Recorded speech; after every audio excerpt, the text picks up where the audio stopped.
میں جو مضمون چل رہا ہے مشرکین مکہ کی بدماشیاں، تکبر والی باتیں، اسی میں ایک مضمون یہ بھی آیا تھا کہ ہم ان غریبوں کے ساتھ نہیں بیٹھ سکتے. تو اللہ تعالیٰ نے یہاں موسیٰ علیہ السلام اور خضر علیہ السلام کا واقعہ بیان کیا کہ دیکھو موسیٰ علیہ السلام باوجود اس کے کہ کلیم اللہ تھے، اللہ کے بہت بڑے پیغمبر اور اللہ کے بہت محبوب پیغمبر تھے، لیکن اللہ نے ان کو حکم دیا کہ اپنے سے کمتر کے پاس جاؤ، خضر علیہ السلام کے پاس جاؤ جو موسیٰ علیہ السلام سے کمتر تھے، اور وہاں جا کے کچھ چیزیں دیکھو، کچھ سیکھو. تو حضرت موسیٰ علیہ السلام کو ذرا بھی عار نہیں آئی، اور موسیٰ علیہ السلام کیسے خضر علیہ السلام کے پاس گئے ہیں جو حضرت موسیٰ سے کمتر بھی تھے. پھر موسیٰ علیہ السلام نے اللہ کے حکم پہ ان کو استاذ بھی بنایا اور ان کا ادب احترام بھی کیا، جس ادب احترام کا بھی انشاءاللہ ہم تذکرہ کریں گے. تو یہ اللہ کے نیک پیغمبر اور اللہ کے محبوب لوگوں کی عادت ہوتی ہے کہ وہ خدا کے حکم کو فالو کرتے ہیں، ان میں کبر نہیں ہوتا. دوسری بات یہ کہ اس رکوع کا جو شان نزول ہے اس سے بھی یہ مضمون اور زیادہ واضح ہوتا ہے. صحیح بخاری میں اس رکوع کا شان نزول بیان کیا گیا ہے، یعنی اس کا شان نزول تو نہیں کہہ سکتے، ڈیٹیل بیان کی گئی ہے کہ موسیٰ علیہ السلام وعظ کر رہے تھے بنی اسرائیل میں. تو بنی اسرائیل میں کسی شخص نے پوچھا کہ اے موسیٰ، اس وقت زمین میں سب سے بڑا عالم کون ہے؟ اس وقت دنیا میں سب سے بڑا عالم کون ہے؟ تو موسیٰ علیہ السلام نے فرمایا میں ہوں. جواب بالکل درست تھا، ظاہر ہے پیغمبر سے بڑا تو دنیا میں کوئی بھی نہیں ہوتا. اور یقیناً موسیٰ علیہ السلام کی نیت یہ تھی کہ دنیاوی علوم میں نہیں بلکہ دینی علوم میں، وہ علوم جن کا تعلق اللہ کی رضا سے ہے، جن کا تعلق شریعت سے ہے، حلال و حرام سے ہے، تو ان میں سب سے بڑا عالم ہوں. مقصد یہ نہیں تھا کہ ہر علم میں سب سے بڑا عالم ہوں، لیکن چونکہ الفاظ عام تھے، الفاظ میں ایسی کوئی صراحت نہیں تھی کہ میں دینی علوم میں تو میں سب سے بڑا عالم ہوں، باقی علوم میں ہو سکتا ہے کوئی دوسرا ہو. الفاظ موسیٰ علیہ السلام کے ایسے تھے جس سے یہ لگ رہا تھا کہ ہر علم میں آپ سب سے آگے ہیں. تو اللہ تعالیٰ نے چاہا کہ موسیٰ علیہ السلام کو تنبیہ کی جائے کہ آپ ایسے الفاظ استعمال نہ کریں جس سے یہ جھلکتا ہو، جو خلاف واقع ہو، کہ ہر علم میں اللہ نے آپ کو سب سے زیادہ کمال دیا ہے. ایسا دنیا میں کوئی بھی نہیں ہوتا کہ سب چیزیں ہی اس کو سب سے زیادہ معلوم ہو. کچھ چیزیں کسی کو اللہ نے دی ہیں، کچھ کسی کو دی ہیں، کچھ کسی کو دی ہیں. ہاں یہ بات ضرور ہے کہ دین کے علم کی ویلیو اللہ کی نظر میں سب سے زیادہ ہے، لہذا وہ اللہ اپنے محبوب بندوں کو دیتا ہے. جو چیز سب سے قیمتی ہوتی ہے، سب سے محبوب لوگوں کو وہ دی جاتی ہے. تو موسیٰ علیہ السلام اس وقت روئے زمین پر اللہ کو سب سے زیادہ محبوب تھے، لہذا اللہ نے دین کا علم حضرت موسیٰ کو سب سے زیادہ دیا تھا. تو جواب یہ ہونا چاہیے تھا کہ دین کے علم کے معاملے میں سب سے زیادہ ہوں، اور باقی ہو سکتا ہے کوئی دوسرا علم اللہ نے کسی کو مجھ سے زیادہ دے دیا ہو. تو ایک تو یہ تنبیہ اللہ نے کرنی تھی. اب تنبیہ کے دو طریقے ہوتے ہیں، ایک بتا دیا جائے، ایک ہوتا ہے کوئی ایسا عمل کروایا جائے جس سے زیادہ اچھی طرح سے تنبیہ ہو. تو اللہ تعالیٰ نے موسیٰ علیہ السلام کو خضر علیہ السلام کے پاس بھیج دیا اور بتایا کہ بہت سے علوم دنیا میں ایسے بھی ہیں جو اللہ دوسروں کو دیتا ہے، وہ آپ کے پاس نہیں ہے، بلکہ آپ کو تو وہ سمجھ میں ہی نہیں آئیں گے، آپ تو ان پہ اعتراضات کرنا شروع کر دیں گے، تو آپ اس کی ماہیت اور حقیقت تک پہنچ ہی نہیں سکتے. تو ایک تو تنبیہ یہ تھی. دوسرا اس میں یہ بھی تنبیہ تھی کہ علم کو اللہ کی طرف پھیرنا چاہیے. جب بھی کوئی آپ سے پوچھتا ہے کہ سب سے بڑا عالم کون ہے، تو اگرچہ پوچھنے والے کا مقصد یہ تھا کہ آپ ہیں یا نہیں ہیں، لیکن کیونکہ الفاظ تھوڑے سے نامناسب ہیں، الفاظ ایسے ہیں کہ آپ یوں کہہ دیتے کہ اللہ سب سے بڑا عالم ہے، اس کے بعد اللہ نے مجھے بہت بڑا عالم بنایا یا اللہ نے مجھے علم دیا ہے. تو چونکہ جو بڑے لوگ ہوتے ہیں نا، ان کی معمولی سی غلطی بھی بڑی غلطی سمجھی جاتی ہے. عام آدمی کے لیے تو یہ اتنی بڑی غلطی نہیں، لیکن موسیٰ علیہ السلام کا تو بڑا مقام تھا، پھر قوم کو کے مربی بھی تھے، یہی چیز پھر قوم بھی سیکھے گی. تو اس لیے موسیٰ علیہ السلام کو اللہ تعالیٰ نے اس چھوٹی سی بات پہ، جو ہمارے لیے چھوٹی ہے لیکن اللہ کے لیے بڑی تھی، موسیٰ علیہ السلام کو اللہ تعالیٰ نے تنبیہ کی. تو اس میں بھی تکبر کی نفی ہے کہ جب پیغمبر جو ہے دل میں یقیناً کبر نہیں ہوتا، کیونکہ پیغمبر کبیرہ صغیرہ گناہوں سے پاک ہوتے ہیں، اور تکبر کا دل میں ہونا یہ کبیرہ گناہ ہے. تو پیغمبروں کے دل میں کبر ہو ہی نہیں سکتا. حدیث میں آتا ہے جس کے دل میں ذرہ برابر بھی تکبر ہوا، لا يدخل الجنہ من کان فی قلبہ مثقال حبۃ من خردل من کبر. ذرہ برابر بھی تکبر ہوا وہ جنت میں داخل نہیں ہو سکتا. تو اس سے صاف پتہ چلتا ہے کہ پیغمبروں کے دل میں ذرہ برابر بھی کبر نہیں ہو سکتا، کیونکہ وہ تو جنتی ہیں. تو جب دل میں کبر نہیں ہے، صرف زبان سے متکبرانہ الفاظ کہے ہیں وہ اللہ کو پسند نہیں ہے. تو مشرکین مکہ کے تو دل میں بھی کبر تھا اور زبان سے بھی بڑی بڑی باتیں کیا کرتے تھے، تو ان کو اللہ کیسے چھوڑ دے گا؟ تو اس رکوع کا پچھلے مضمون سے یہ ایک ربط ہے. اور پھر یہ رکوع نبی صلی اللہ علیہ وسلم کی نبوت کی بھی دلیل ہے کہ جو واقعات اہل کتاب جانتے تھے نبی صلی اللہ علیہ وسلم نے نہ وہ پڑھے نہ وہ سنے، مگر قرآن نے آپ کو وحی کے ذریعے بتائے اور آپ نے اس کو بہت ہی بہترین انداز میں لوگوں کے سامنے پیش کیا. اور بھی اس میں بہت سارے اسباق ہیں جو انشاءاللہ ہم اس واقعے کو مکمل ہونے کے بعد انشاءاللہ ہم وہ پڑھیں گے. اب ہم آگے رکوع کی طرف چلتے ہیں. تو وَإِذْ قَالَ مُوسَىٰ لِفَتَاهُ، ہوا یہ تھا کہ جب موسیٰ علیہ السلام نے یہ کہا کہ سب سے بڑا عالم میں ہوں، تو اللہ تعالیٰ نے موسیٰ علیہ السلام کو حکم دیا کہ ایک جگہ ہے جہاں دو دریا یا دو سمندر آپس میں ملتے ہیں، اور وہیں قریب میرا ایک بندہ ہے جن کا نام حدیث میں آتا ہے خضر علیہ السلام. اب یہ خضر علیہ السلام اللہ کے پیغمبر تھے یا نہیں تھے، اس کے بارے میں ہمارے پاس کوئی واضح دلیل نہیں ہے. بہت سے حضرات اس طرف گئے ہیں کہ یہ اللہ کے ولی تھے، جمہور اسی طرف گئے ہیں پیغمبر نہیں تھے. یہ باقی پیغمبر تھے تو ہمارا ایمان ہے. اس کے بارے میں بہرحال ہمیں یقینی طور پر کوئی علم نہیں ہے. یہ بات تو اجماع سے ثابت ہے کہ اگر پیغمبر بھی تھے تو حضرت موسیٰ سے ان کا درجہ بلند نہیں تھا، کیونکہ حضرت موسیٰ کی شان جس اہتمام سے قرآن نے بیان کی ہے وہ اس اہتمام سے اللہ نے کسی دوسرے پیغمبر کو، یعنی خضر علیہ السلام کو اس اہتمام سے اللہ نے بیان نہیں کیا اور کلیم اللہ بنایا، ظاہر ہے. تو موسیٰ علیہ السلام کے شاگرد تھے یوشع علیہ السلام، یہ بھی صحیح بخاری میں، اور ان کو نبوت بھی ملی. موسیٰ علیہ السلام کے جانے کے بعد یہ نبی بھی بنے. یہ حضرت موسیٰ علیہ السلام کے بہت بڑے خادم تھے اور ہر وقت حضرت موسیٰ علیہ السلام کے ساتھ ان کی خدمت میں رہا کرتے تھے اور ان سے سیکھا کرتے تھے. تو نوجوان تھے، ظاہر ہے نوجوان شخص خدمت زیادہ اچھی کر سکتا ہے. تو حضرت موسیٰ علیہ السلام کو جب اللہ نے حکم دیا کہ آپ جائیں، ہمارا ایک بندہ ہے وہاں پہ خضر، تو وہاں جا کے آپ ان سے کچھ سیکھیں تاکہ آپ کو یہ اندازہ ہو کہ آپ کے علاوہ بھی اللہ نے کچھ الگ علوم ہیں. شریعت کا علم تو آپ کو دیا ہے، لیکن کچھ اور بھی چیزیں ہیں جو اللہ نے اس دنیاوی نظام کو چلانے کے لیے دوسرے لوگوں کو بھی دی ہیں. اور ان علوم کو کہا جاتا ہے تکوینی. ایک ہے علوم تشریعی، جو شریعت جس کو حلال و حرام کا علم، جو اللہ کا قرب حاصل کرنے کے لیے. ایک ہے تکوینیات. تکوین کون سے نکلا ہے؟ کون کہتے ہیں اس کائنات میں جو کچھ ہو رہا ہے نا، اور تکوین یہ باب تفعیل میں جو کیا جا رہا ہے، تو اس کائنات کے نظام کو چلانے کے لیے بھی تو ظاہر ہے اللہ کا ایک نظام ہے نا. لوگ مر رہے ہیں، پیدا ہو رہے ہیں، کوئی بیمار ہو رہا ہے. اب ان چیزوں کا شریعت سے تعلق نہیں ہے. نیک لوگ بھی بیمار ہوتے ہیں، نیک لوگ بھی مرتے ہیں، وبائیں آتی ہیں تو اچھے برے سارے ہی مرتے ہیں. اس میں یہ تکوینی نظام ہے، یہ اللہ کا نظام ہے. اسی طرح کائنات چلے گی. آبادی کو کنٹرول کرنے کے لیے بہت سارے حادثات آنا شروع ہو جاتے ہیں اللہ کی طرف سے. جنگلوں کی حیات کو کنٹرول کرنے کے لیے بہت کچھ ہونے لگتا ہے. تو انسانوں کی آبادی ہو، جانوروں کی آبادی ہو، اور ایک پورا ایک نظام چل رہا ہے اللہ تعالیٰ کے اس کائنات کو چلانے کے لیے، جس کا حلال و حرام سے کوئی تعلق نہیں ہے، نہ کافر اور مسلم سے اس کا تعلق ہے. تو ایسے تکوینی امور اللہ تعالیٰ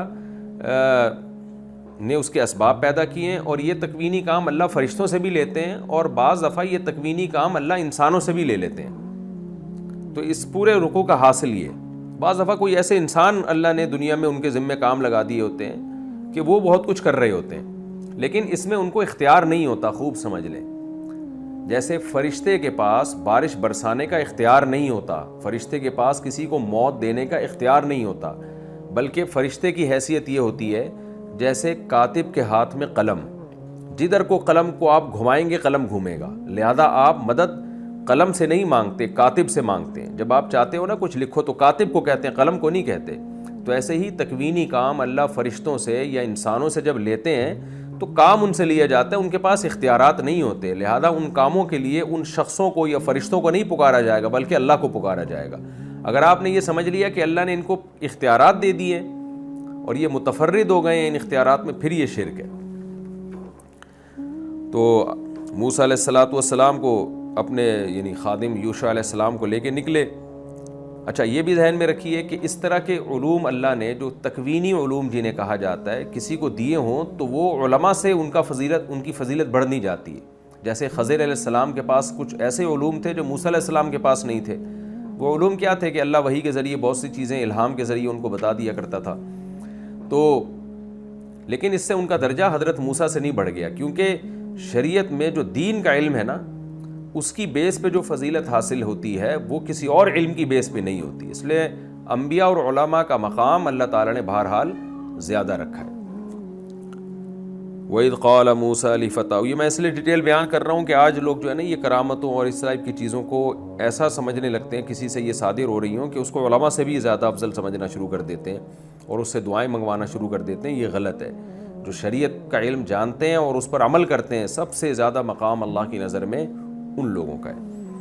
وَإِذْ قَالَ مُوسَىٰ، اور یاد کرو اس وقت کو جب کہا موسیٰ نے لِفَتَاهُ، اپنے نوجوان یوشع سے، لا ابرح، میں مسلسل چلوں گا، حتیٰ ابلغ مجمع البحرین، یہاں تک کہ میں دو سمندروں کے کنارے، دو سمندروں کے ملنے کی جگہ پہنچ جاؤں، او امضی حقبا، یا میں مسلسل چلتا رہوں، یعنی جب تک وہ جگہ نہیں آئے گی تو میں چلتا ہی رہوں گا. اچھا ہوا یہ تھا، احادیث میں یہ مضمون بہت، یہ واقعہ بڑی تفصیل سے آیا ہے کہ اللہ تعالیٰ نے موسیٰ علیہ السلام سے یہ فرمایا تھا کہ مجمع البحرین جب آپ پہنچیں گے تو ظاہر ہے عین وہ لوکیشن نہیں، بلکہ جب ہم کسی کو ایڈریس بتاتے ہیں نا کہ اس جگہ آپ پہنچیں گے تو پھر یہ واقعہ ہوگا، تو وہی لوکیشن ہے. تو اس جگہ کے قریب کا ایریا بھی مراد ہو سکتا ہے. ہم ایڈریس بتا رہے ہوتے ہیں، بھائی آپ صدر میں فلاں مقام پہنچ جاؤ تو وہاں پر آپ کو ایک فلاں شخص ملے گا. تو فلاں مقام کا مطلب یہ ہوتا ہے کہ لوکیشن یہ ہے، باقی اس کے ارد گرد. تو موسیٰ علیہ السلام کو بھی اللہ نے بتایا تھا کہ مجمع البحرین آپ پہنچیں گے تو کیا ہوگا کہ ایک جگہ آئے گی جہاں یہ جو مچھلی ہے نا، ایک مردہ مچھلی آپ اپنے ساتھ لے جائیں تو ایک معجزہ ظاہر ہوگا، یہ مچھلی زندہ ہو کے سمندر میں گھس جائے گی، پانی میں گھس جائے گی. تو جہاں آپ یہ معجزہ دیکھیں نا، محیر العقل ایک واقعہ دیکھیں کہ جو مردہ مچھلی آپ اپنے ساتھ لے کر گئے تھے وہ زندہ ہو کے پانی میں گھس گئی، تو سمجھ لیں گے یہی وہ مقام ہے جہاں آپ کو میں نے بھیجا ہے. تو موسیٰ علیہ السلام چلتے رہے، مجمع البحرین بھی آ گیا. تو لیکن موسیٰ علیہ السلام نے دیکھا کہ نہ مچھلی زندہ ہوئی نہ پانی میں گئی. تو حضرت موسیٰ علیہ السلام وہاں آرام کرنے کے لیے لیٹ گئے. ایک چٹان سے ٹیک لگائی، موسیٰ علیہ السلام بھی اور یوشع علیہ السلام بھی دونوں آرام کرنے کے لیے لیٹ گئے اور سو گئے.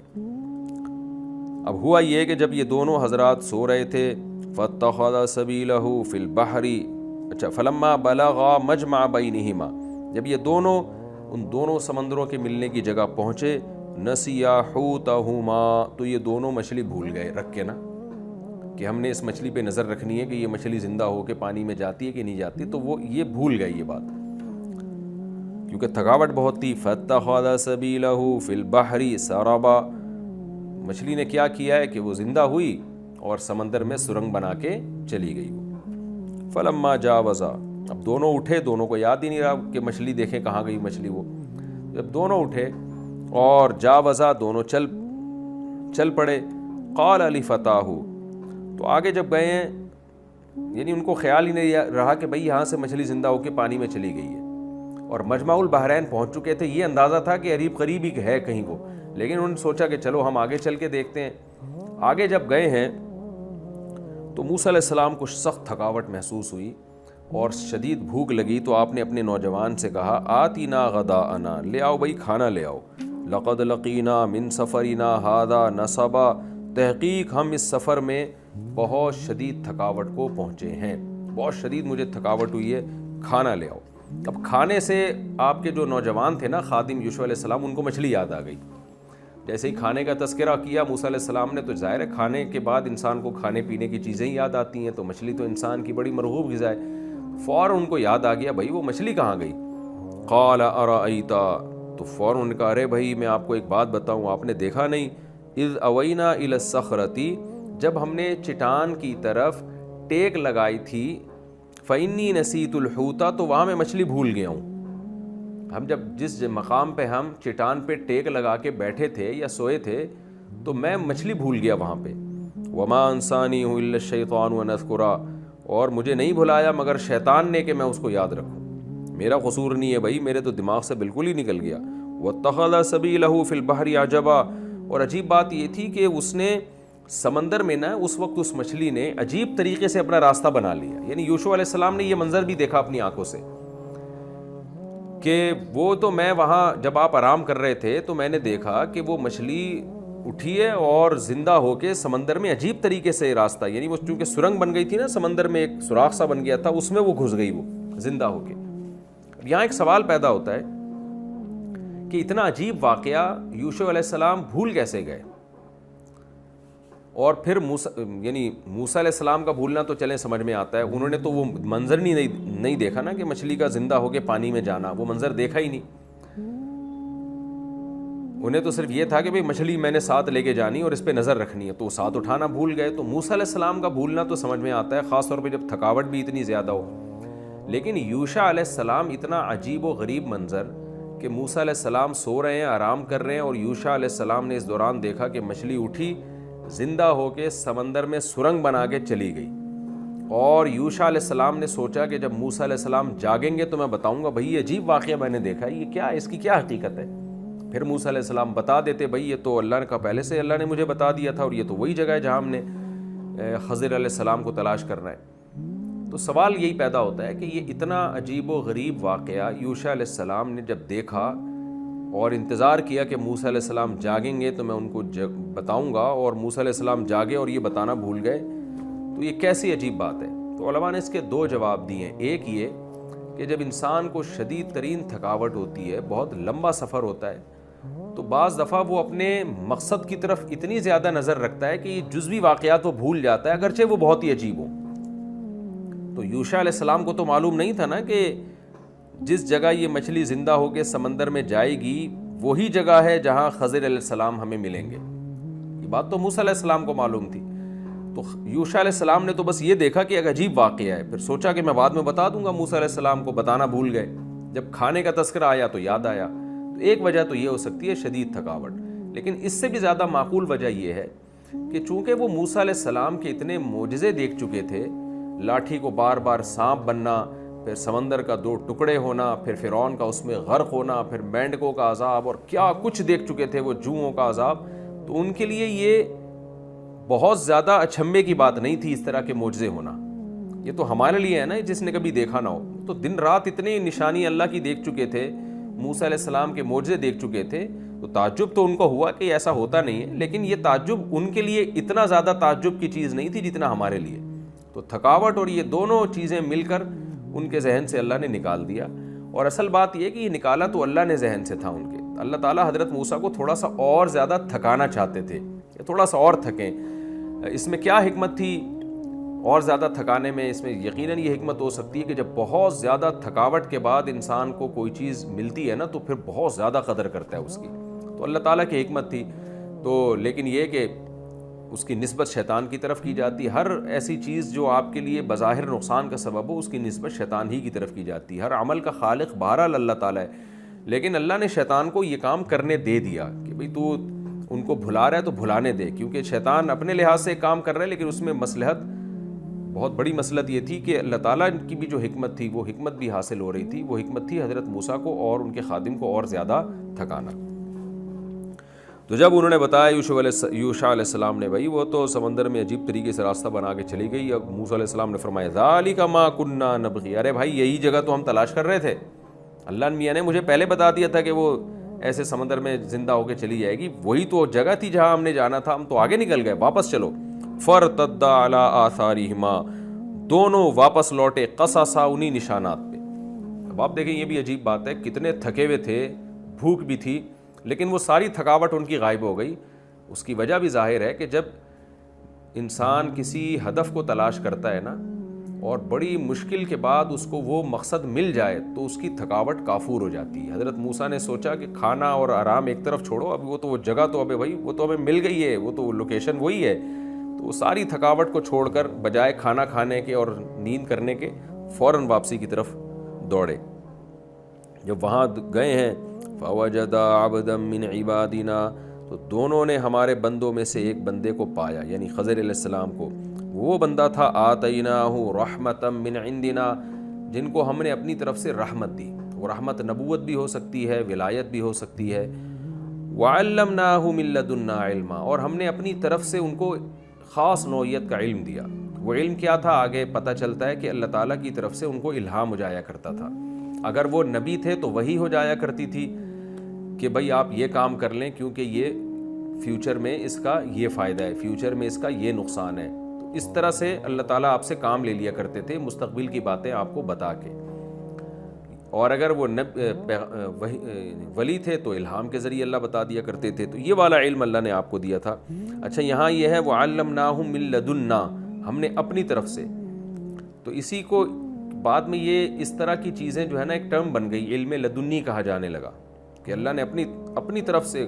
کچھ بندے اللہ کے سلیکٹڈ ہوتے ہیں جن کو اللہ تعالیٰ بعض دفعہ وہ باتیں بتا دیتے ہیں جو دوسروں کو نہیں بتاتے.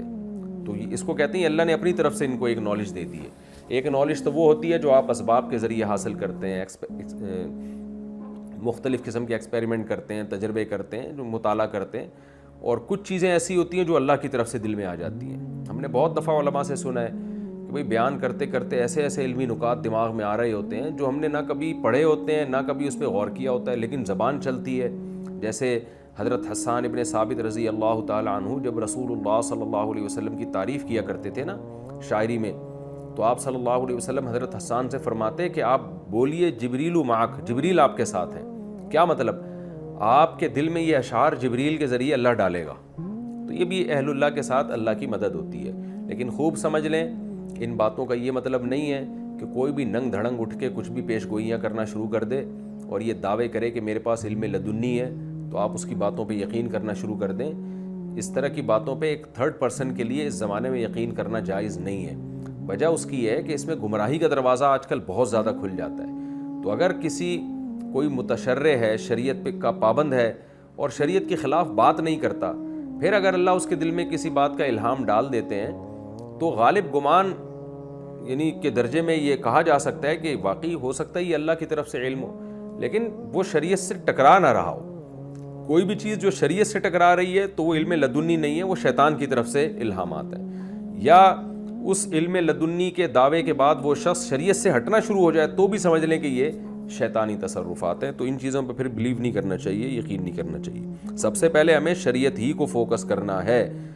تو ہمارے پاس جو قرآن و سنت کا علم پہنچا ہے اور فقہاء نے جو اس کی تشریح ہمیں بتائی ہے ہم اسی کے پابند ہیں، جس کو حلال و حرام کا علم کہا جاتا ہے. علم لدنی کی بیس پہ شریعت چینج نہیں ہو سکتی. مثال کے طور پر آج کوئی شخص کسی کو اٹھ کے قتل کر دے اور کہے کہ مجھے الہام ہوا تھا کہ یہ بندہ کل بعد میں نافرمان بنے گا تو اس لیے میں نے اس کو قتل کر دیا ہے، تو قصاصاً اس شخص کو قتل کیا جائے گا. دلیل میں یہ کہے کہ خضر علیہ السلام نے بھی تو بندہ مار دیا تھا اور اللہ نے ان کو بتا دیا تھا کہ یہ اپنے ماں باپ کا نافرمان بنے گا، تو یہ دلیل ٹھیک نہیں ہوگی. اس لیے کہ خضر علیہ السلام نے اللہ کے حکم سے مارا تھا اور اس پر ہمارے پاس نص موجود ہے. آپ کو اللہ نے واقعی حکم دیا بھی ہے کہ نہیں دیا یہ تو آپ کہہ رہے ہو، ہمارے پاس تو کوئی دلیل نہیں ہے. تو لہذا ایسے شخص کو قصاصاً قتل کیا جائے گا. تو شریعت کا کہ جو قصاص کے حکام ہیں یا جتنے بھی حکام ہیں وہ چینج نہیں ہو سکتے. اب وہ قیامت تک کے لیے وہ منضبط ہو چکے ہیں، ان میں ذرا برابر بھی کسی کے علم لدنی کی بیس پہ تبدیلی نہیں ہو سکتی. آگے قرآن کہتا ہے وَعَلَّمْنَاهُ مِن لَّدُنَّا عِلْمًا قَالَ لَهُ مُوسَىٰ، تو موسیٰ علیہ السلام نے ان سے فرمایا هَلْ أَتَّبِعُكَ، کیا میں آپ کو فالو کر سکتا ہوں عَلَىٰ أَن تُعَلِّمَنِي مِمَّا عُلِّمْتَ رُشْدًا. اللہ نے آپ کو جو رشد کی باتیں، اچھی باتیں بتائی ہیں، سیدھی باتیں بتائی ہیں، کیا وہ آپ مجھے بتائیں گے تو اس پہ میں آپ کو فالو کر سکتا ہوں. قال، حضرت خضر نے فرمایا إِنَّكَ لَن تَسْتَطِيعَ مَعِيَ صَبْرًا، آپ میرے ساتھ ہرگز صبر ہی نہیں کر سکتے. وَكَيْفَ تَصْبِرُ عَلَىٰ مَا لَمْ تُحِطْ بِهِ خُبْرًا، اور بھلا آپ ایسی بات پہ کیسے صبر کر سکتے ہیں جس کی خبر کا آپ احاطہ ہی نہیں کیا آپ نے، جس کی ڈیپتھ میں آپ جا ہی نہیں سکتے، جس کی حقیقت آپ کو پوری طرح معلوم ہی نہیں ہے. حضرت خضر علیہ السلام نے یہ اس لیے بھی کہا کہ وہ جانتے تھے کہ یہ موسیٰ علیہ السلام ہیں، موسیٰ کلیم اللہ ہیں، تو یہ شریعت پر عمل کرتے ہیں، تو شریعت کے لحاظ سے جو ناجائز ہوگا یہ صبر نہیں کریں گے. بہرحال میں رکوع کے آخر میں اس کے خلاصے کے طور پر اس کے علمی نکات پیش کروں گا، ابھی میں اس کو وقت کم ہے تو مکمل کر دوں. قال ستجدنی ان شاء اللہ صابرا، موسیٰ علیہ السلام نے فرمایا ان قریب آپ مجھے انشاءاللہ صبر کرنے والا پائیں گے اور میں آپ کا کسی معاملے میں آپ کی نافرمانی نہیں کروں گا. یہ ایگریمنٹ کر لیا. جب موسیٰ علیہ السلام نے یہ ایگریمنٹ کیا تو حضرت خضر علیہ السلام نے بھی پھر ایک اور ایگریمنٹ ان سے کروایا کہ صرف اتنا کافی نہیں ہے کہ آپ نے صبر کرنا ہے، بلکہ اس صبر کا طریقہ کیا ہوگا وہ میں آپ کو بتا رہا ہوں. فَإِنِ اتَّبَعْتَنِي، پس اگر آپ نے مجھے فالو کیا، فَلَا تَسْأَلْنِي عَنْ شَيْءٍ، تو کسی بھی چیز کے بارے میں آپ نے سوال تک نہیں پوچھنا، اعتراض تو دور کی بات. حَتَّى أُحْدِثَ لَكَ مِنْهُ ذِكْرًا، یہاں تک کہ میں خود ہی اس کا ذکر آپ کے لیے پیدا کر دوں، میں خود ہی اس کا تذکرہ شروع کر دوں، آپ نے چپ چاپ دیکھنا ہے میں کر کے